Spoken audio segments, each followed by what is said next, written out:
សូមជម្រាបសួរប្រិមិត្តទាំងអស់គ្នាប្រិមិត្តបានដឹងរួចមកហើយនៃពេលបច្ចុប្បន្ននេះគឺសហរដ្ឋអាមេរិកកំពុងតែបង្កើនវត្តមានយោធារបស់ខ្លួននៅតំបន់មជ្ឈិមបូព៌ាដែលទន្ទឹងរង់ចាំការវាយប្រហារទៅលើប្រទេសអ៊ីរ៉ង់ប្រសិនបើការចរចាស្ដីអំពីកម្មវិធីអាវុធនុយក្លេអ៊ែររបស់អ៊ីរ៉ង់មិនបានដំណើរការមានសេណារីយ៉ូជាច្រើនដែលគេបានលើកឡើងថាតើលោកប្រធានាធិបតី Donald Trump នឹងសម្រេចចិត្តចាត់វិធានការយ៉ាងណាតទៅនេះខ្ញុំសូមជូនអត្ថបទស្រាវជ្រាវមួយដែល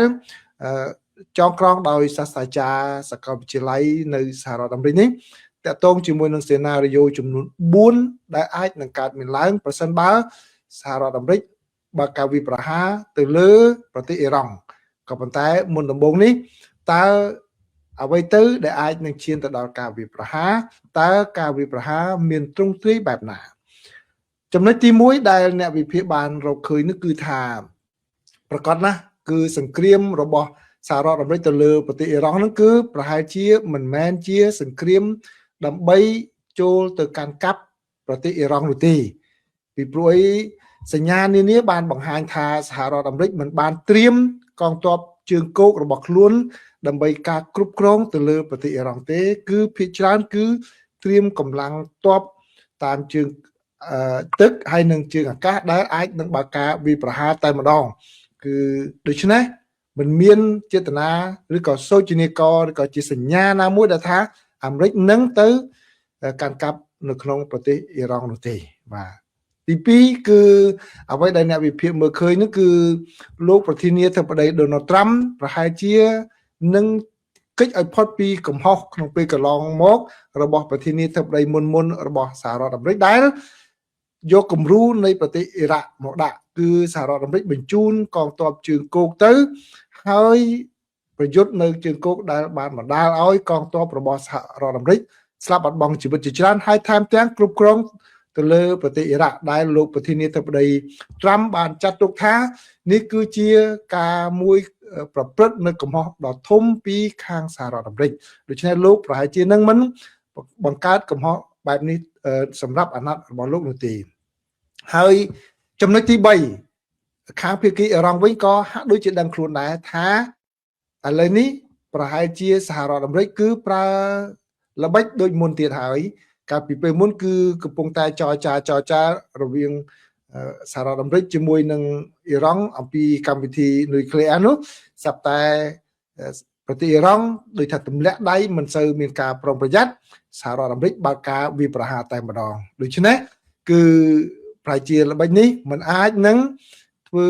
ដាក់ប្រទេសអ៊ីរ៉ង់បានទេអ៊ីរ៉ង់ឥឡូវនេះកំពុងតែមានការប្រយ័ត្នប្រយែងហើយចំណុចទី4នោះគឺបើតាមការសង្កេតឃើញគឺក្រោយពីមានការបង្ក្រាបទៅលើក្រុមបាតកោតវ៉ាដែលដើរតាមផ្លូវនានានៅក្នុងប្រទេសអ៊ីរ៉ង់ក្នុងពេលកន្លងមកដែលអាជ្ញាធរបានបង្ក្រាប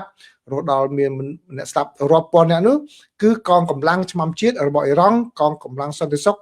របស់អ៊ីរ៉ង់គឺមិនទាន់បានត្រឡប់មកបន្ទីវិញនោះទេពួកគេនៅត្រៀមលក្ខណៈការពារយ៉ាងខ្លាំងតែម្ដងនៅគ្រប់ចំណុចសំខាន់មិនត្រឹមតែប៉ុណ្ណោះទេគឺក្នុងពេលដែលទន្ទឹងរង់ចាំ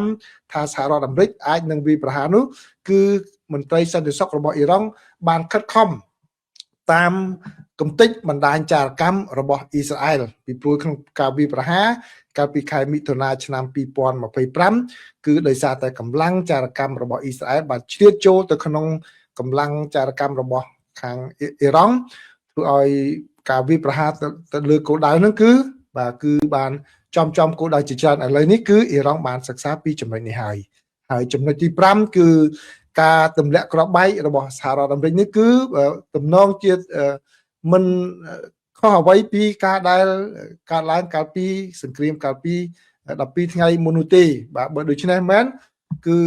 អ៊ីរ៉ង់កំពុងតែទប់ស្កាត់អ្វីដែលនឹងកើតមានឡើងដែលជាផលវិបាកហើយច្បាស់ណាស់គឺថាសហរដ្ឋអាមេរិកប្រកាសជានឹងសម្ដៅទៅលើមេដឹកនាំជាន់ខ្ពស់របស់ប្រទេសអ៊ីរ៉ង់មេទ័ពមេរដ្ឋមន្ត្រីឬក៏អ្នកជំនាញនុយក្លេអ៊ែរដែលសហរដ្ឋអាមេរិកបាន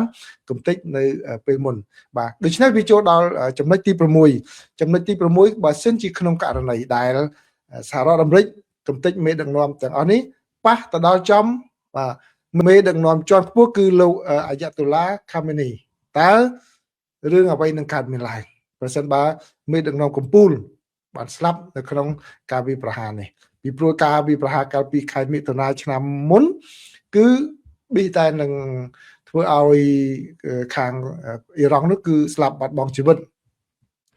បាទហើយដូច្នេះឥឡូវនេះតើរឿងនឹងកើតឡើងយ៉ាងណាបើសិនបើមេដឹកនាំអ៊ីរ៉ង់ជាន់ខ្ពស់នេះស្លាប់បាត់បង់ជីវិតអ្នកជំនាញក៏ថាមានសេណារីយ៉ូចំនួន4នឹងកើតឡើងសម្រាប់ប្រទេសអ៊ីរ៉ង់នៅពេលនោះគឺសេណារីយ៉ូទី1អាចនឹងលេចចេញនៅបាទរបបប្រជាធិបតេយ្យមួយដែលប្រជាពលរដ្ឋអ៊ីរ៉ង់ជាច្រើនចូលចិត្តហើយចង់បានយ៉ាងខ្លាំងដើម្បីដឹកនាំតាមលទ្ធិប្រជាធិបតេយ្យបាទវាជាឱកាសមួយបើសិនជាសហរដ្ឋអាមេរិកវាប្រហារក៏ប៉ុន្តែអ្នកជំនាញក៏គាត់ថាប៉ុន្តែការវាប្រហារតែតាមអាកាសមួយមុខតែប៉ុណ្ណោះគឺมันអាចនឹងផ្ដួលរំលំរបបនោះបានទេគ្រាន់តែខូចខាតប្រសិនបើគ្មានជំនួយធំដុំណាមួយពីបរទេសដែលមកដល់ពេលនេះគឺហាក់ដូចជាមិនមានសញ្ញាណាថាបរទេសនឹងផ្ដល់ជំនួយដើម្បីជួយទៅប្រជាពលរដ្ឋអ៊ីរ៉ង់នោះទេសូម្បីតែសហរដ្ឋអាមេរិករដ្ឋបាលលោកត្រាំក៏ហាក់ដូចជាមិនមានដែរដូច្នេះចឹងសេណារីយ៉ូទី1ដែលថាអាចនឹងដួលរលំរបបនេះឈានមកកាន់ដឹកនាំតាមរបៀបប្រជាធិបតេយ្យហាក់ដូចជាមិនបានទេដូច្នេះវាមានសេណារីយ៉ូទី2សេណារីយ៉ូទី2គឺអាច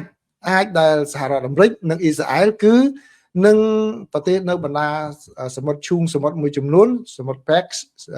គឺអាចនឹងបង្កើតឡើងវិញនៅរបបរាជានិយមនៅក្នុងប្រទេសអ៊ីរ៉ង់គឺតាមរយៈការលើកបន្ទប់ព្រះអង្គម្ចាស់ Shah Reza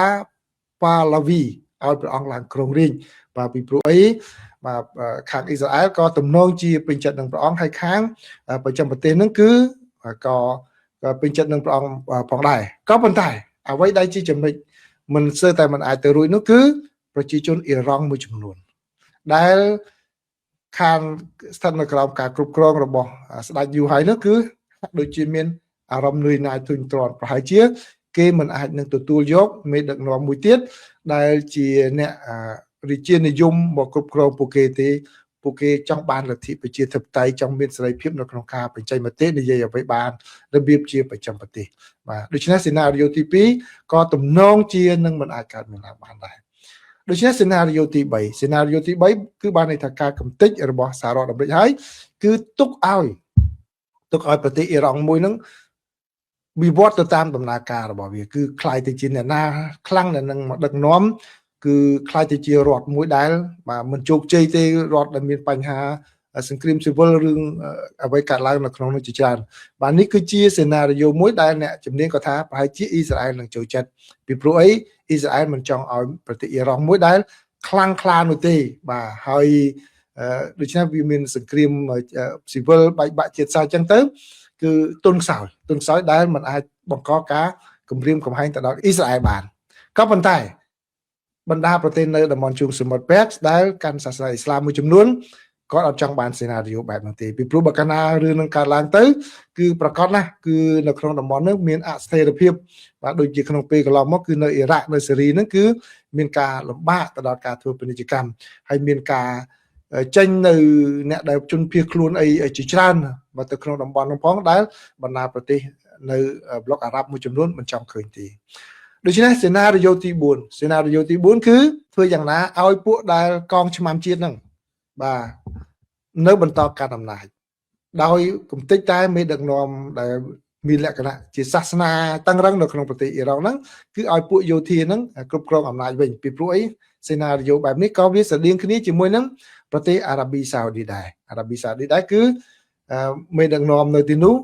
តឹងរឹងរដ្ឋបတ်ក៏ប៉ុន្តែការធ្វើពាណិជ្ជកម្មទំនាក់ទំនងជាមួយនឹងសហរដ្ឋអាមេរិកនៅដដែលក៏ប៉ុន្តែពួកនោះប្រកាសណាស់គឺការដឹកនាំគ្មានអ្វីខុសពីបច្ចុប្បន្នទេបើជាមានការតឹងរឹងគៀបសង្កត់ប្រជាពលរដ្ឋបន្ថែមទៀតបាទហើយទោះបីជាក្នុងលក្ខណៈបែបណាក៏ដោយគឺខាងប្លុកអារ៉ាប់បាទជាភាសាអារ៉ាប៊ីសាអូឌីអីហ្នឹងគឺប្រហែលជាអាចនឹងទទួលបានពីព្រោះវាមានលក្ខណៈស្រដៀងនឹងពួកគេហើយខាងអ៊ីស្រាអែលក៏ប្រហែលជាមិនជំទាស់ខ្លាំងប៉ុន្មានដែរប៉ុន្តែអ្វីដែលអ្នកជំនាញគាត់ចង់ដឹងថាតើអ្នកដែលទទួលបានឬមិនបានគឺសហរដ្ឋអាមេរិក តើសហរដ្ឋអាមេរិកព្រមនឹងអាចទទួលយករបបមួយដែលកាន់កាប់ដោយពួកយោធាហើយដឹកនាំរបៀបផ្ដាច់ការយ៉ាងខ្លាំងទៅលើប្រជាពលរដ្ឋអ៊ីរ៉ង់ឬយ៉ាងណាបាទនេះគឺជាសេណារីយ៉ូ4ដែលអ្នកជំនាញបានលើកឡើងពាក់ព័ន្ធជាមួយនឹងប្រទេសអ៊ីរ៉ង់ប្រសិនបើសហរដ្ឋអាមេរិកបើកការវាយប្រហារតើវាយប្រហារបែបណាសេណារីយ៉ូខាងលើបានជម្រាបជូនប្រិមិត្តអស់ហើយបាទនៅពេលខាងមុខប្រសិនបើមានអ្វីថ្មីទៀតខ្ញុំនឹងស្រាវជ្រាវមកជម្រាបជូនប្រិមិត្តទាំងអស់គ្នានៅពេលនេះសូមអរគុណសូមជម្រាបលា